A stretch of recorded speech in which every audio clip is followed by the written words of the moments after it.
మొదటిదే comedy అనుకుంటే మళ్ళీ దాన్ని ఇంకాస్త కామెడీ చేయటం. ఉప ప్రధానిగా చంద్రబాబు నాయుడు నేనే చెప్పాను అని ఒక వీడియో వస్తుంది. ఇక్కడే నాకు సడన్గా ఇంకో ఫ్లాష్ థాట్ ఏంటయ్యా అంటే, పవన్ కళ్యాణ్ది అప్పట్లో ప్రధానిగా పవన్ కళ్యాణ్ 10 అంశాలు కలిసి వచ్చే 10 అంశాలు అని ఒక ఆయన పెట్టిన వీడియో. అప్పుడు అర్థమవుతుంది ఎన్డీఏ వాళ్ళది. మరి తర్వాత తరం నాయకత్వాన్ని ఏర్పాటు చేసుకోవడానికి ఎన్డీఏ ప్రధానమంత్రిగా పవన్ కళ్యాణ్ని, ఉప ప్రధానమంత్రిగా చంద్రబాబు నాయుడు గారిని, ఉప ప్రధానిగా ఎందుకు అంటే ఆయనకి వయసు అయిపోతుంది అనమాట. అలా అనమాట. రాష్ట్రపతిగా వీళ్ళకి సంబంధించిన నటులు కానీ ఎవరైనా కుటుంబ సభ్యులు కానీ పెడతారనమాట. దీనికి మనం సహేతుకత కానీ రీజనింగ్ కానీ అసలు అది ఎలా సాధ్యపడుతుందని కానీ మనం అడగకూడదు. అడిగితే మనకు తెలియని వాళ్ళం అవుతాం. అసలు ఇక చిన్న విషయము ఉప ప్రధాని కావాలన్నా కానీ ప్రధానమంత్రి కావాలన్నా కానీ ఏం కావాలి, క్రైటీరియా ఏంటి? ఉప ప్రధాని అంటే ఆయన పెద్ద ఇంకేదన్నా ఒక ఎంపీ అయ్యే పదవి, మెంబర్ ఆఫ్ పార్లమెంట్ కావాలి, రాజ్యసభ మెంబర్ అన్న అయి ఉండాలి. చంద్రబాబు నాయుడు కానీ పవన్ కళ్యాణ్ కానీ రెండిట్లో ఏదన్నా అయ్యారా? అవ్వలేదు. మరి ప్రధానమంత్రి ఆయనని ఆ వ్యక్తి ఎవరో పెట్టారు కదా వీడియో, దానికి చిన్న ప్రాథమిక స్థాయిలోనే వీగిపోయింది అది. చంద్రబాబు నాయుడు గారు ఉప ప్రధాని, రాజ్యసభకి ఎక్కడి నుంచి పంపిస్తారు? ఇంకా ఆంధ్రప్రదేశ్లో మిగిలింది. శానా ముదురు అని ఏబిఎన్ రాస్తుంటారు కదా, ఆయనకు ఒక ఆయన కన్ఫర్మ్ చేశారన్నారు. ఇంకొక సీటు ఇంకొకళ్ళకి. మరి ఇక ఈయన్ని రాజ్యసభకు కూడా పంపించకుండా ఎలా ఉప ప్రధాని అవుతాడు? ఎలా అవుతారు అంటే వీళ్ళే మంత్రాంగం చేసేసి ఒకవేళ ఏదన్నా కడపకి ఏమన్నా బై ఎలక్షన్ తెప్పిస్తారా అంటే వీళ్ళ ఆలోచనలు ఇలా రెక్కలు దొరుకుతూ ఉంటాయి అన్నమాట ఎప్పటికప్పుడు. అలా చేయొచ్చాం ఇలా చేయొచ్చాం. మొన్న ఒకడు చెప్తున్నాడు బయట, నేను మళ్ళీ ఎక్కడైనా చెప్తే వెంటనే అర్థమైపోతుంది చూసేవాళ్ళకి సగం మందికి. ఎప్స్టీన్ ఫైల్స్ నుంచి డైవర్షన్ కోసమే ఇరాన్ వారా అనుకోవచ్చా అంట. వాడు ఆలోచన పరిధది. మరి ఇజ్రాయెల్కి ఏం దోలా? అమెరికా కంటే ఓకే, ఇజ్రాయెల్కి ఏం దోలా? ఫ్రెండ్స్ కాబట్టి వాళ్ళ సైనికుల్ని వాళ్ళ కోట్ల నష్టాలు చేస్తారా? అవసరమైతే ఎప్స్టీన్ ఫైల్స్ మీద ఏదో ఒకటి చేసేస్తారు, ఇదంతా ఫేక్ అని తెలిసాము అని చెప్పేసి. ఓకేనా? అలాంటి ఆలోచన పరిధిలో ఉన్న వాళ్ళకే మనం చెప్తుంది. మినిమం అంటే మినిమం సెన్స్ ఉండాలి కదా. ప్రధానమంత్రిగా ఆయన, ఉప ప్రధానిగా ఈయన, అసలు మళ్ళీ దేశ రాజకీయాలు కేంద్ర మంత్రి పదవి ఇవ్వచ్చు కదా, అక్కడ వదిలిపెట్టకుండా ఉప ప్రధాని అంటే ఉప ముఖ్యమంత్రి అనగానే మంత్రుల కన్నా కొద్దిగా పైన, ముఖ్యమంత్రి తర్వాత స్థానం అని అనుకోవాలన్నట్టు మనం.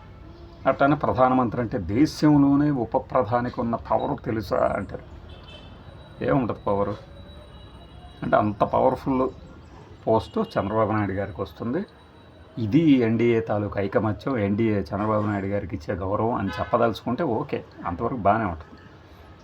కానీ ఇదేంటి అంతెందుకు, లోక్సభ స్పీకర్ పదవి వేయమనండి ఎన్డీఏలో, జేడీయూ కానీ మన టీడీపీకి కానీ. డిప్యూటీ స్పీకర్ పోస్ట్ అన్నా ఇవ్వమనండి, ఇస్తారా? ప్లీజ్ చెప్పండి. అది జరగదు. ఉప ప్రధానిగా కొత్త సమీకరణాలు ఎవడో ఏదో అంటిస్తే దాన్ని పట్టుకొని మనం పరిగెత్తుకుంటూ వెళ్తున్నాం. ఒకవేళ మన గత వీడియోలో చెప్పాం కదా, 90% జరగదు, 10% జరగవచ్చు అని. ఆ 10% ఎవరికైనా తెలియకుండా జరుగుతుంది అది. ఇప్పుడు నితీష్ కుమార్ సెంట్రల్ గవర్నమెంట్కి వెళ్తున్నాడు, ఇక్కడ రాజీనామా చేశాడు, ఎవరికైనా తెలియకుండా జరిగింది అది. చివరిదాకా తెలియకపోయినా జరిగేటప్పుడు తెలిసింది కదా.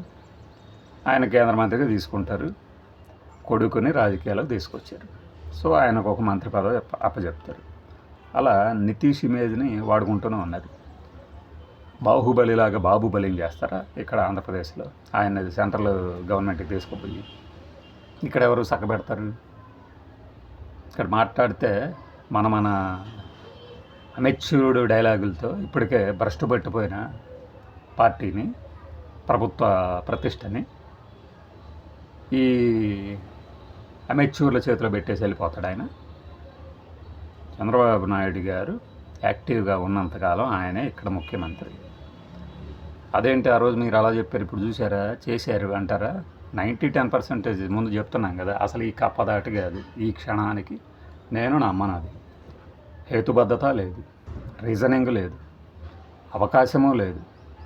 రాజ్యసభ సీట్లు ఇంకెక్కడ ఖాళీ ఉన్నాయి? ఏపీలో ఉన్న రెండిట్లో ఒక దాంట్లో ఆయన ఏమైనా పంపిస్తారా? అనుకుందాం. మరి ఎక్కడ ఎంపీకి పోటీ చేస్తారు? బై ఎలక్షన్ ఎక్కడ రాబోతుంది? బై ఎలక్షన్ తెప్పించి అక్కడి నుంచి ఏమైనా పోటీ చేపిస్తారా? ఉప ప్రధాని అంటే అంతేనండి, మెంబర్ ఆఫ్ పార్లమెంట్ కావాలి.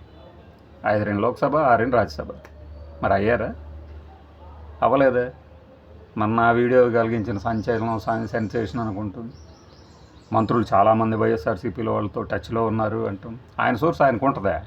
ఏది మరి ఒకళ్ళు బయట మాట్లాడరా? సెకండ్ దశ ల్యాండ్ పూలింగ్ ఆగిపోయింది, పవన్ కళ్యాణ్ ఆపాడా? అదే ఆయన చేసిన వీడియోనే కదా. ఎక్కడ ఆగింది? ఎందుకు పోయారు? మళ్ళీ ఆయన అసెంబ్లీలో కూడా ఈ ప్రభుత్వం బలంగా, చాలా బలంగా, ఏముంది బలం ఏముంది? 164 మంది ఉన్నాం మనం. బలంగా ఒక పని అన్న చేయగలిగాము గట్టిగా? ఎప్పుడు చూసినా బలంగా జగన్మోహన్ రెడ్డి మీద పట్టం తప్పితే ఇంకా ఐక్యంగా ఉండాలంటే అర్థం ఏంటి? కొట్టుకోబోతున్నారా?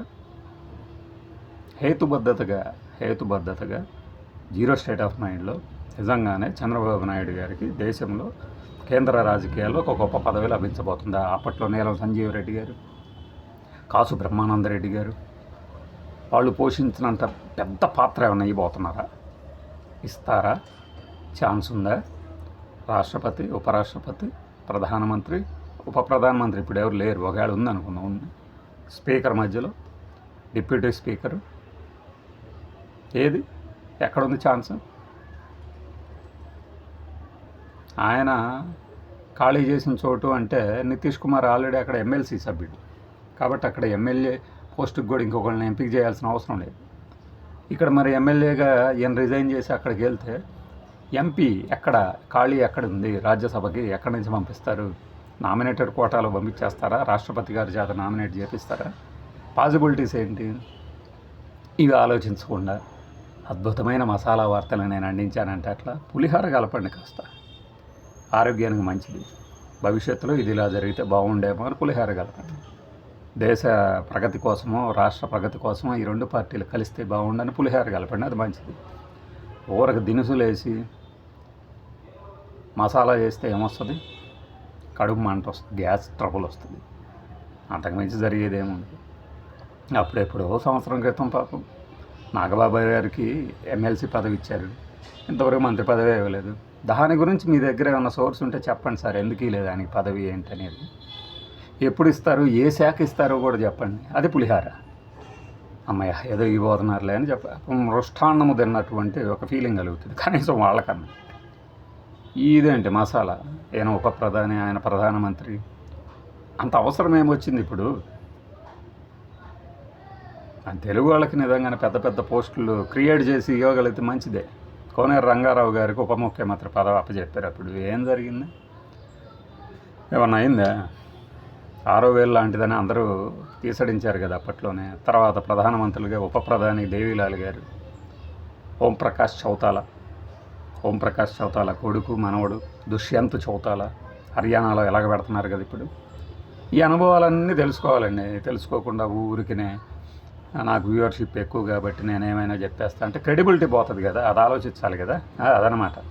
అయితే చెప్పుకోవడానికి మాత్రం ప్రధానిగా పవన్ కళ్యాణ్ 10 సూత్రాలు, ఉప ప్రధానిగా చంద్రబాబు నాయుడు గారు 50 సూత్రాలు, 50 లక్షణాలు, 50 అవకాశాలు వేసేసుకోండి. 100 వేసుకోండి.